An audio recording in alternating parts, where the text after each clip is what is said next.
मीराबाई के पद को बड़े प्रेम से लोग गाते, तो वैसे मैं भी अनुराग से गा रहा हूं। एह घोरे कला प्रायो दिवसा श्रुतम गता क्लेशक्रांतस्य तस्यैव शोधने किं प्रणायनम्। इस घोर कलयुग में सबका सार खत्म हो गया। भागवती कथा पंडित लोग पैसा लेकर कथा कहते हैं, इसलिए कथा के सार भी खत्म हो गया। तीर्थ में मलेच्छ लोग ज्यादा कब्जा कर लिए हैं। डाकू लोग कपड़ा को उतार कर छोड़ोगे तो कोई लेकर भाग जाते हैं। पॉकेट मार लोग तीर्थ में कब्जा कर लिए हैं, तो अब तीर्थ का सार भी चला गया। भागवत कथा में बताई गई है कि 5000 वर्ष तक, कलयुग के 5000 वर्ष जो अभी बीते हैं, तो इस 5000 वर्ष तक तो थोड़े धर्म कर्म पुण्य प्रताप ये सब होते रहेंगे। लेकिन जैसे 10,000 वर्ष बीत जाए तो गंगा मैया चली जाएंगी, ब्राह्मण देवता कहीं देखने को नहीं मिलेंगे, कोई पंडित नहीं रहेंगे। ब्राह्मण घर में जन्म जरूर लिए रहेंगे, लेकिन ना त्रिकाल संध्या, ना हवन, न यज्ञ, न पूजा पाठ, सब खत्म। 10,000 वर्ष बीतने के बाद जगन्नाथ स्वामी भी इस धरती लोक को छोड़कर चले जाएंगे। ये कलयुग के प्रत्यक्ष देवता है जगन्नाथ स्वामी, हमारे यहाँ से नजदीक पड़ते हैं। पिछले दिसंबर में वही भागवती कथा किए थे, बड़ी कृपा है बाबा की। उसी के बाद में कोरोना आया है।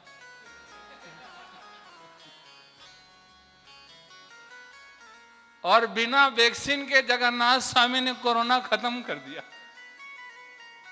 अभी तो वैक्सीन आई है, लेकिन कोरोना कम हो गया है। तो कोई भी विपत्ति देने वाले भगवान और विपत्ति को हरने वाले भगवान, एक बार विश्वास करके तो देख। लेकिन हम लोग तो ये पत्थर की मूर्ति है, ये लकड़ी की मूर्ति है, ये संगमरमर की मूर्ति है करते रहते। मूर्ति के धातु को मत देखो, मूर्ति की शक्ति को ध्यान दिया।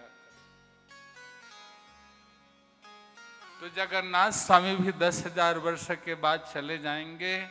10,000 वर्ष के बाद न कहीं तुलसी माता देखने को मिलेगी, न कहीं गौ माता देखने को मिलेगी। 5,000 वर्ष और जाने दो, फिर सब मलेच्छ लोग जो जैसे पाए वैसे खाए पिए ऐश करे।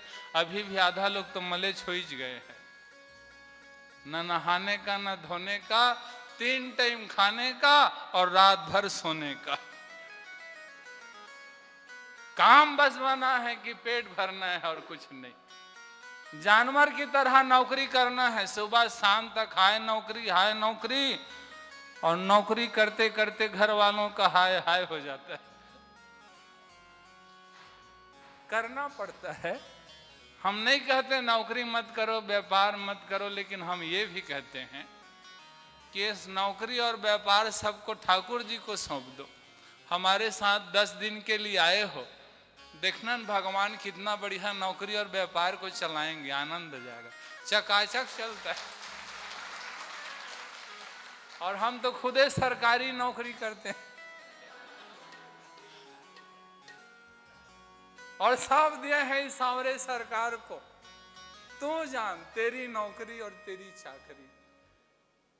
तो बहुत आनंद आता है। लोग बोलते हैं अरे नौकरी छुट्टी नहीं मिलती, व्यापार से फुर्सत नहीं मिलता। जिस दिन बुलावा आएगा बगले यमराज का, उस दिन किसको तू आवेदन देगा, भैया छुट्टी दे दे यार।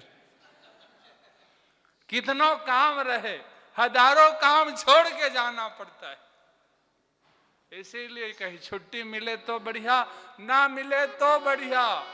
हम अपने भाग्य से खाते हैं, किसी के बाप का नहीं खाते। तो बस याद रखे, परमात्मा से अपनी रिश्तेदारी बना के रखनी चाहिए। जब सुखदेव जी महाराज 16 वर्ष के नवयुवक यही गंगा की तट सुखताल पर हस्तिनापुर नरेश परीक्षित को भागवती कथा सुनाने तैयार हुए। देखिए, आदमी दो परिस्थिति में ईश्वर को याद करता है।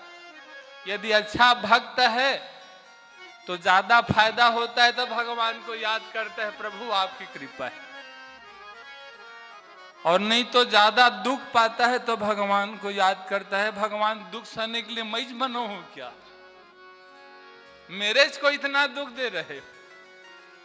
तो भगवान न किसी को कम देते न किसी को ज्यादा, भगवान उसी को उतना देते हैं जितना लिखा है उसके खाता। भगवान खाता देख देख के देते हैं, ज्यादा कम कुछ नहीं। परीक्षित मृत्यु के डर से भागवती कथा सुनने आए कि ब्राह्मण के आशीर्वाद से भागवत कथा सुनने आए, ये तो कोई अच्छा भागवत का रसिक संत ही बता सकता है। मेरे हिसाब से तो जो गर्भ के अंदर भगवान श्री कृष्ण ने परीक्षित का रक्षा किया था, तो क्या वो बाद में रक्षा नहीं करते? तो भगवान ने बाद में रक्षा क्यों नहीं किया? जब परीक्षित गर्भ में एक अस्त्र के द्वारा सताया गया, ब्रह्मास्त्र के द्वारा, तो भगवान ने ब्रह्मास्त्र के लिए एक सुदर्शन चक्र अस्त्र चलाया। लेकिन जब परीक्षित ब्राह्मण के वाणी से सताया गया, तो भगवान ने उस वाणी को काटने के लिए एक सुखदेव वाणी को सुनवाया। तो क्या समझें? परीक्षित मृत्यु के डर से नहीं, बल्कि ब्राह्मण की कृपा से भागवती कथा पर आया। एक बात है भैया, यदि अमृत का कहीं पर गड्ढा रहे, उसको जान कर पियो या कोई ढकेल दे तो गिर करके पियो, तो फायदा तो मिलेगा। जैसे बहुत लोग इस भागवती कथा में जानबूझकर क्या है, और कई लोग धकेलते खींचा पानी में, लेकिन आए तो है ना। और यदि इस अमृत के कुंड पर आ गए तो फिर अमृत का फल तो मिलेगा। बिजली के करंट को जानबूझ के छुओ या किसी दूसरे के छुआने से छुओ, झटका बराबर लगेगा। तो धन्य है वे जिनके धक्का खाने से आप लोग इस स्थान पर आए हो, नहीं तो घर की सुख सुविधा को छोड़ के कौन धक्का खाने आता जी। तो जो यहां भगवान की कथा में धक्का नहीं खाते ना, वो दुनिया में धक्का खाते रहते हैं, कहीं कोर्ट कचहरी चक्कर लगाते रहते हैं, तो कहीं अस्पताल में 3 महीना भर्ती हो जाते हैं, चीर फाड़ करवा बैठ जाते हैं, ऑपरेशन करवा बैठो। और इन सब से बचना है तो सबसे बड़े डॉक्टर, सबसे बड़े इंजीनियर मेरे बांके बिहारी के शरण में आकर देख, अरे जीवन ना सुधर जाए तो कहना। कई लोग तो ऐसे रहते हैं कि एक आध बार पूजा पाठ कर लेना और कोई थोड़े से नुकसान हो जाए, थोड़ी सी छोटी दुर्घटना हो जाए और घुटना छिल जाए तो बोलते हैं अरे उससे बढ़िया तो मैं पूजा नहीं करता था तो बढ़िया था, आज पूजा किया और आज मेरी दुर्घटना हो गई। अरे पगले, उस पूजा पाठ से तेरी घुटना छिले, तेरे प्राण बच गए, और कहीं पूजा पाठ नहीं करता तुम्हारे टिकट कट गए थे। विश्वास किया करो, विश्वासम फलदायकम, विश्वास से फल मिलता है। सुखदेव जी महाराज जब परीक्षित को भागवत कथा सुनाने को तैयार, उसी समय सभी देवताओं और आ गए देवताओं के सरदार इंद्र, देवताओं के सरदार देवराज इंद्र, और अमृत घड़ा लेकर आए, चलो अदली बदली कर देते हैं, भागवती कथा को हमको सुनने दो। देवता लोग कथा नहीं सुन सकते न जी। और जिस धाम में हम लोग बैठे हैं ना, इस स्थान पर देवता लोग यज्ञ करवाते हैं। हरिद्वार में दक्ष ने तो यज्ञ करवाया था, जहां से हम लोग कलश जल यात्रा लेकर आए हैं। सती माता अपने देह को त्याग की थी, ऐसे पावन धाम से आए हैं, और आज ऐसे कनखल पावन धाम पर बैठे हैं। एक तरफ मनसा देवी, एक तरफ चंडी मैया, और दोनों के बीच में चल रहा है भैया हम लोगों की ये कथा पावनी नैया। इस नैया में बैठ गए कथा की नैया पर तो तर गए। कई लोग तो बैठे बैठे सो जाते हैं, पता ही नहीं चलता। कथा पूरी हो जाती है तब पूछते हैं, हाँ भैया कथा कहाँ तक हुई आज? अरे हम तो थोड़े सो गए थे यार, वो थोड़ी यात्रा में थक गए थे ना, और कलश यात्रा 4 किलोमीटर वाली रही, तो कहीं नींद आए या मत आए, भागवत कथा में नींद आ ही जाती है जी। कोई सोया मत सोए, नींद की गोली खा के नींद नहीं आती है, और कथा में बैठा दो तो चुपके सो जाते हैं। महाराज जी लोरिया गाते हैं और सुनने वाले सो जाते हैं। ये कथा की महत्ता है। कथा की महत्व को कौन वर्णन कर सकता है? जब देवताओं ने कहा तो परीक्षित जब संपर्क पर आए सुखदेव जी के, यही तो संत की कृपा है।